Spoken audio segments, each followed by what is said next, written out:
As in the case of a single-celled organism, no specific organs for taking in food, exchange of gases, or removal of waste may be needed because the entire surface of the organism is in contact with the environment.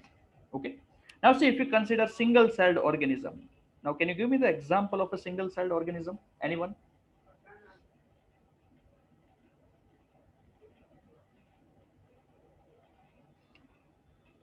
Yes, here.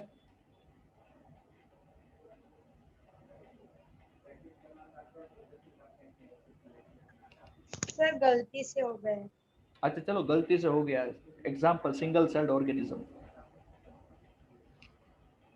Heli.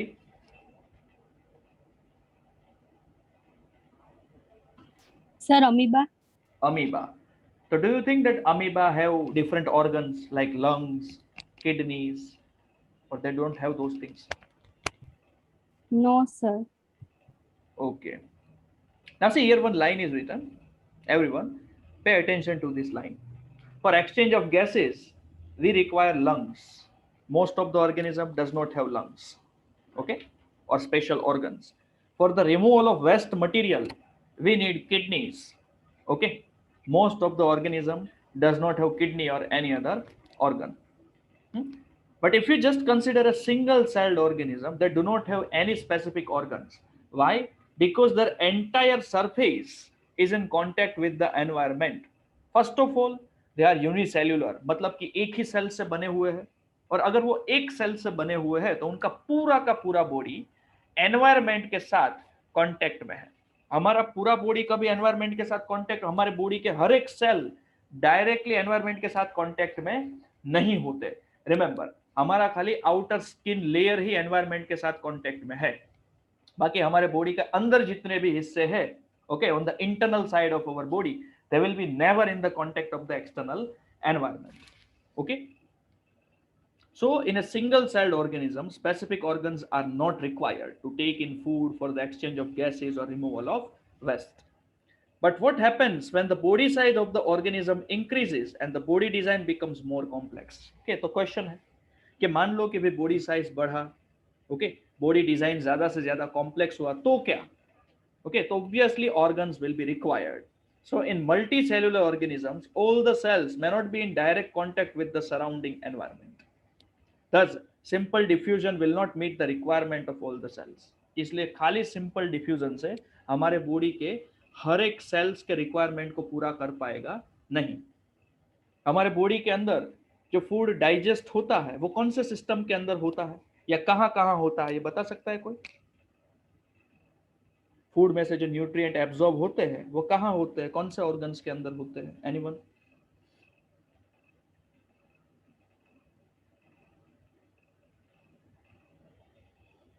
Yes Arushi?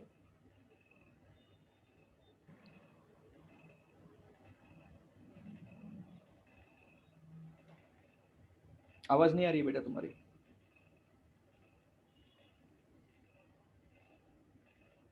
Okay, anyone else बता सकता है कोई कहाँ होता होगा?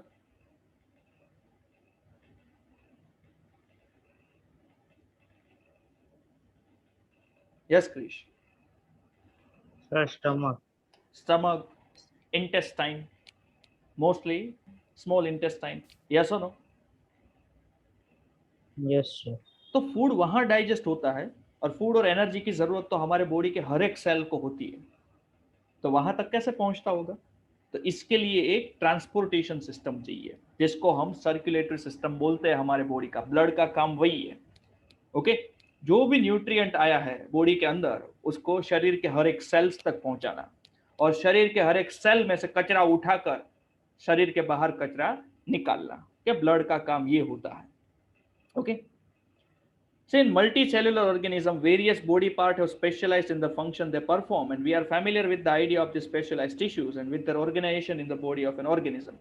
It is therefore not surprising that the uptake of food and of oxygen will also be the function of specialized tissues.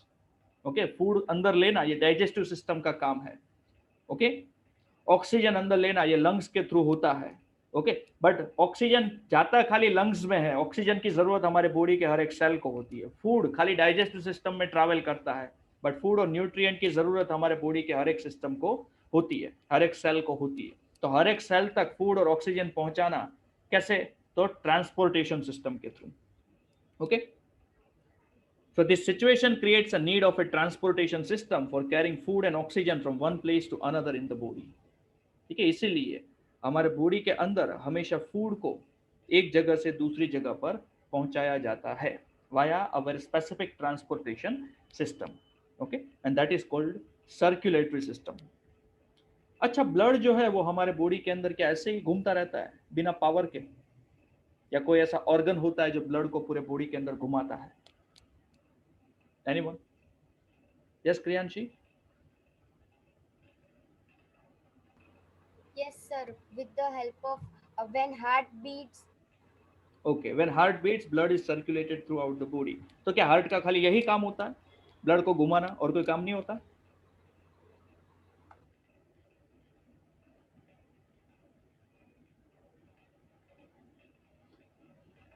क्या heart का काम खाली ब्लड को सर्कुलेट कराना होता है? Yes Arushi? No sir, heart का काम होता है ब्लड को प्यूरिफाई करना। नहीं। ओके, मुझे पता ही था, काफी सारे लोगों को ये कंफ्यूजन होगा। See, the function of heart is to pump the blood, not more than that. घर पर जब हमें ओवरहेड टैंक में पानी चढ़ाना होता है तब हम क्या चालू करते हैं? नीचे की टांकी में से ऊपर की टांकी में पानी चढ़ाना हो तो क्या चालू करते हैं हम? मम्मी क्या बोलते हैं? प्रियांशी? मोटर। हाँ, तो हार्ट मोटर है बॉडी का। हाँ, ब्लड घुमाता रहता है। ब्लड को प्योरीफाई करने का काम किडनी का होता है, रिमेंबर। हाँ, हार्ट का काम प्योरिफिकेशन का नहीं होता। ओके, तो अभी ये कंफ्यूजन अपने दिमाग में से बिल्कुल निकाल देना। The only function of the heart is to pump the blood. फिर वो प्योर हो या ना हो उससे फर्क नहीं पड़ता, वो पंपिंग करेगा कंटिन्यूअसली। ठीक है, और पाइपलाइन इस तरीके से अरेंज हुए होते हैं, पाइपलाइन मतलब कि आर्टरीज है, वेन्स है, कैपिलरीज है, कि ब्लड हमारे शरीर के हर एक हिस्से तक पहुंचे ऐसे। बाकी हार्ट का काम खाली पंपिंग का होता है, धक धक करता रहता है और कुछ काम नहीं होता।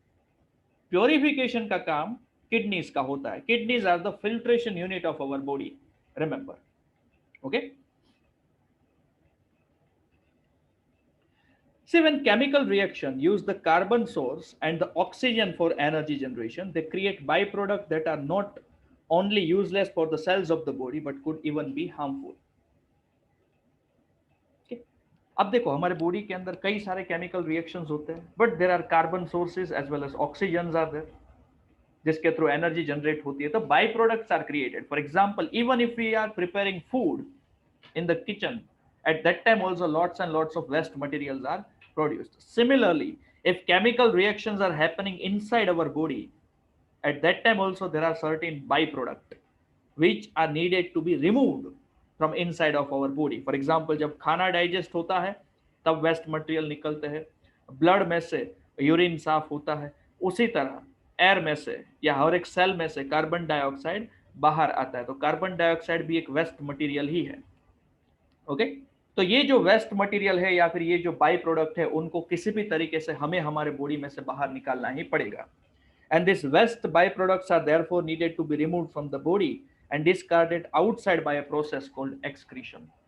तो ये जो वेस्ट मटेरियल को रिमूव करने की जो प्रोसेस है ना, हमारे बॉडी में से डिस्कार्ड करके उनको बाहर फेंकने की, इसी को हम एक्सक्रीशन बोलते हैं। Remember this word, excretion. Okay, तो excretion is a process by which waste materials are removed from the body। Again, if the basic rules for the body design in multicellular organisms are followed, a specialized tissue for excretion will be developed, which means that the transportation system will need to transport waste away from the cells to the excretory tissue।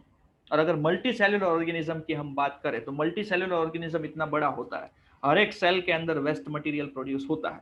तो हर एक cell में से waste को लेना है और उसको excretory tissue तक लाना है, ताकि एक्सक्रीटरी टिश्यूज जो है उन वेस्ट को एक साथ हमारे बॉडी में से बाहर निकाल सके। When we urinate or when we sweat, at that time liquid waste materials are removed from our body, and when we defecate, okay, defecate मतलब कि छीछी करना, at that time we remove solid waste material from our body। okay, so these are certain life processes which makes our body alive. In life processes में सबसे पहले था nutrition. What is nutrition?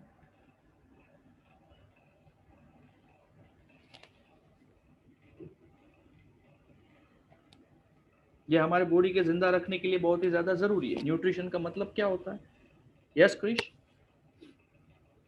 The food required by plant. The food required by our body. The food required, तो उस फूड को nutrition बोलते हैं. That food is called nutrition. Are you saying that? Yes.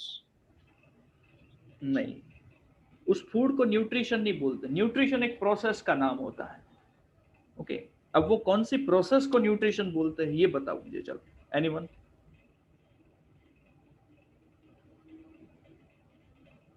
Just try. हाँ, यहाँ पर कोई केबीसी नहीं चल रहा. गलत जवाब दोगे तो हार जाओगे, घर चले जाओगे. ऐसे घर पर ही बैठे हो.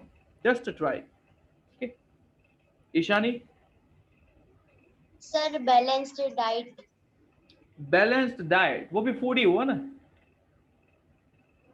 फूड क्या होता है वो मुझे पता है. न्यूट्रिशन का मतलब क्या है ये जानना है मुझे.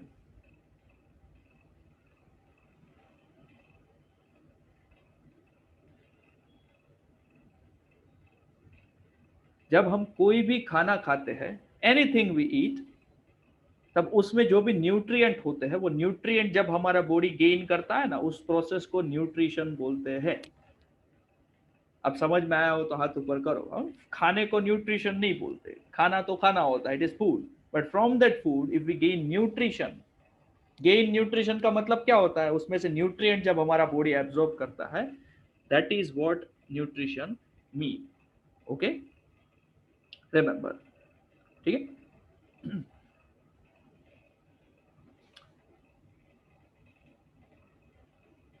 Now see, for nutrition, all the living organisms, they are dependent on one another. Okay, for example, सारे के सारे जो जानवर होते हैं, okay, वो डिपेंडेंट होते हैं अपने खाने के लिए, या वेजिटेशन के ऊपर या फिर दूसरे जानवरों के ऊपर. प्लांट्स कौन से जानवरों के ऊपर डिपेंडेंट होते हैं अपने खाने के लिए या अपने न्यूट्रिशनल रिक्वायरमेंट के लिए? यस, हीर? सनलाइट. अच्छा, sunlight. Okay, anything else sunlight के अलावा?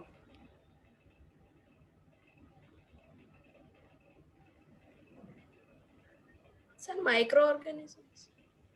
मतलब कि प्लांट माइक्रो ऑर्गेनिज्म खाते हैं सर? See, plants are dependent on sunlight, carbon dioxide, water and minerals. ठीक है. And with the help of photosynthesis process, they gain their nutrition. Okay. Oh, now next was respiration. Respiration का मतलब क्या होता है? What is the meaning of respiration? Yes, Arushi? Sir, it is a process of acquiring oxygen from the outside of the body. बस उतना ही? Oxygen को acquire? No, sir, and then the breakdown of food sources. और क्या For produce होता है? the needs of cell. For the production of energy. जब energy produce होती है, that is what respiration is. Okay. Now one simple question. Respiration और photosynthesis में क्या फर्क है? What is the difference between a respiration and photosynthesis? Tell me. क्या दोनों एक ही है? Yes, Arushi.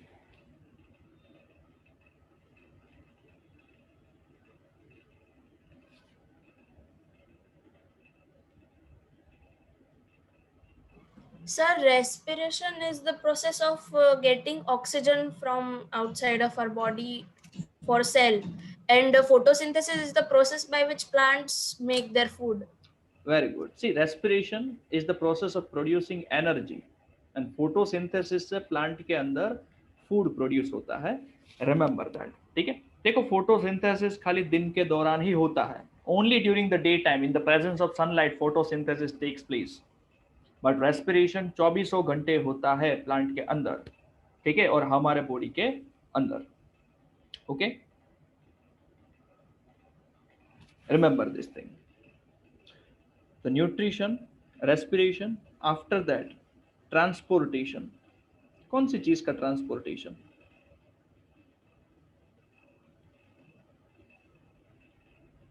Yes Arushi? Sir, nutritions. Nutrition का, ओके, न्यूट्रिएंट्स का ट्रांसपोर्टेशन होता है. कौन करता है? Sir, blood. ओके, चलो, तो जानवरों के अंदर. What about animals? Sorry, vegetations. Vegetation के अंदर भी क्या इन सब चीजों का ट्रांसपोर्टेशन होता होगा? Yes sir, minerals का ट्रांसपोर्टेशन होता है. गुड. ईशानी, किसके थ्रू होता है? क्या झाड़ के अंदर भी कोई ऑर्गन होते हैं स्पेसिफिक कि जिसके थ्रू ट्रांसपोर्टेशन होता हो?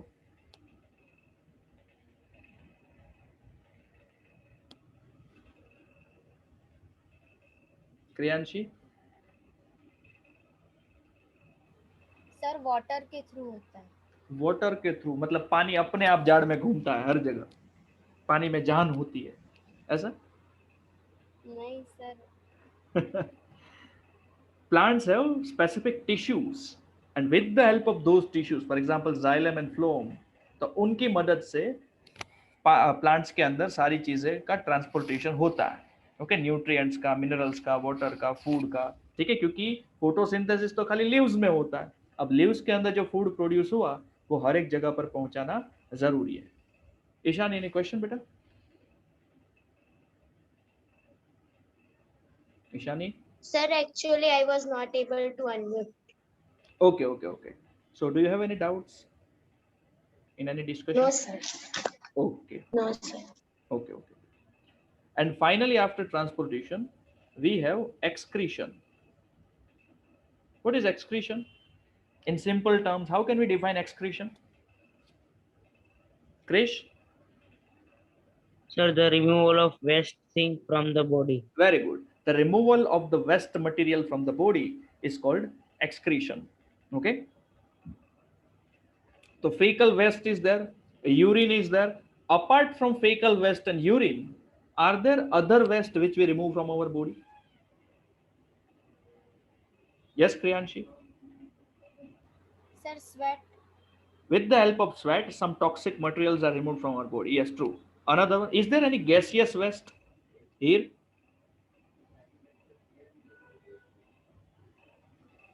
Sir, tears. Okay, with the help of tears also. But see, tears are not a part of excretory system. Okay, that is emotion.